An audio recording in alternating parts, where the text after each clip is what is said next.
자, 먼저 바이낸스 홀딩스 리미티드 그리고 그들의 CEO 창펑자오가 미국 SEC와 벌이고 있는 법정에서의 혈투 한번 알아보겠습니다. 최근에 바이낸스 홀딩스가 법정에서 SEC에 대한 강력한 반박을 시작했어요. 이게 무슨 일이냐? SEC가 얼마 전에 바이낸스 홀딩스와 관련 없다고 생각하는 몇 가지 새로운 주장을 법정에 가져왔는데 바이낸스 홀딩스 법무팀은 이에 대해서 매우 단호한 태도를 보였습니다. 그들은 SEC가 이런 새로운 정보와 주장을 가지고 오는 게 이번 소송에 부적절하다 강하게 비판하고 있는 입장이죠. 특히 바이낸스 홀딩스는 SEC가 법무부나 핀센과의 과거 거래를 이 사건에 끌어들이려는 시도에 대해서도 문제를 제기했는데 바이낸스 홀딩스 입장에선 이런 거래가 현재의 사건, 특히 암호화 자산이 증권법이나 거래법에 어떻게 분류되는지 이것과 관련이 거의 없다고 주장을 하고 있는 거죠. 그리고 여기서 정말 흥미로운 부분이 나옵니다. 바이낸스 홀딩스와 창펑자오는 미국 증권법을 전 세계 암호화폐 운영에 적용하는 게 과연 적절한가 하는 문제를 다루고 있습니다. 그들은 SEC가 증권법의 적용 범위를 잘못 해석하고 있다 주장을 하면서 특히 은행비밀보호법과 관련된 결의안을 신뢰하는 것은 잘못된 접근이라고 비판하고 있어요.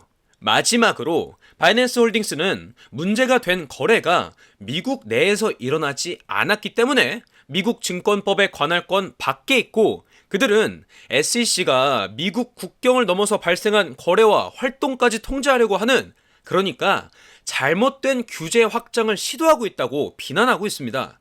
이렇게 바이낸스 홀딩스와 SEC 사이의 법적 대결은 암호화폐와 규제에 대한 전 세계적인 논의에 아주 큰 영향을 미치고 있습니다.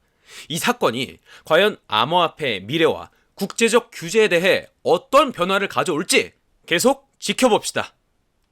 미국의 재무장관 제닛 옐런이 최근에 중요한 발언을 했는데 옐런 장관은 미국 경제가 이른바 연착륙, 즉 심각한 경기 침체 없이 인플레이션을 잘 관리하고 있다고 평가했어요. 옐런 장관에 따르면 인플레이션이 둔화되고 있고 이 과정이 특별히 어렵진 않을 것으로 보인다고 해요. 이건 미국 경제에 꽤 긍정적인 소식으로 보입니다. 또한 미국인들 대부분이 인플레이션이 계속될 거라고 예상하지 않는다는 점, 이것도 중요하죠. 이런 인식이 인플레이션을 더 잘 관리하는데 도움이 된다고 해요. 근데 여기서 재밌는 점은 미국인들이 느끼는 실제 체감 경기와 이런 평가가 조금 다릅니다. 최근 설문조사에 따르면 미국 성인의 대다수가 미국 경제가 지금 침체기에 있다고 느끼고 있다고 해요. 이런 인식 차이가 좀 주목할 만하죠. 옐런 장관은 이런 상황을 코로나 팬데믹 스트레스와 연결 짓고 인플레이션이 둔화되고 있긴 하지만 여전히 물가가 오르고 있다는 점, 이것도 이유 중에 하나로 들었죠. 마지막으로 중요한 건 연준이 곧 금리를 결정할 거란 거예요.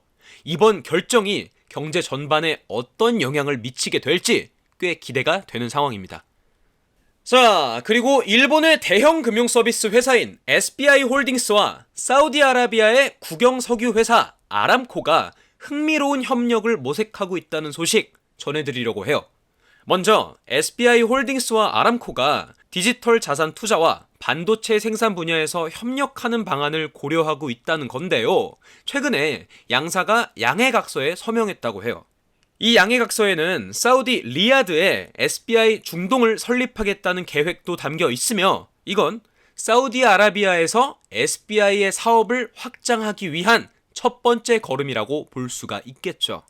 이 협력의 핵심은 디지털 자산 투자에 공동으로 참여하고 일본의 디지털 자산 스타트업들이 사우디아라비아 시장으로 확장하는 것을 돕는 거고 더불어서 양국에서 반도체 생산 프로젝트도 시작할 계획이라고 합니다. 여기서 중요한 건요, 이 협력이 앞으로 더 확대될 수도 있다는 점이에요.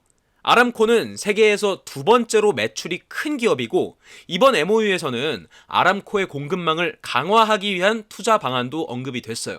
사우디아라비아에서 암호화폐는 아직은 법적으로 인정받지 못하고 있지만 정부는 웹3 기술에 아주 큰 관심을 보이고 있고 SBI 홀딩스는 중동 지역에서의 영향력을 더 확대하기 위해 여러 가지 움직임을 보이고 있는데요. 지난 11월에는 영국은행 스탠다드 차타드의 핀테크 부문과 합작 투자 회사를 아랍에미리트에 설립했고 여러 가지 혁신적인 분야에 투자할 예정이라고 합니다.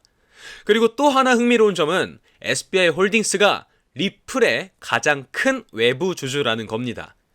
2018년부터 리플과 파트너십을 맺고 있고 최근에는 서클과도 MOU를 체결해서 일본에서의 USDC 유통과 웹3 서비스를 강화할 계획이라고 해요. 이렇게 SBI 홀딩스와 아람코의 이번 협력은 디지털 자산과 반도체 생산 분야에서 양사가 어떤 새로운 기회를 만들어낼지 기대가 되는 부분이 아주 많습니다. 오늘 준비한 영상 여기까지입니다. 자세한 투자 전략이나 디테일한 투자 정보 궁금한 게 있으시다면 위에 보이는 제 핸드폰 번호로 문자 하나만 보내주세요. 제가 한 분 한 분 순차적으로 연락드리고 있으니까 문자 남겨주세요. 감사합니다.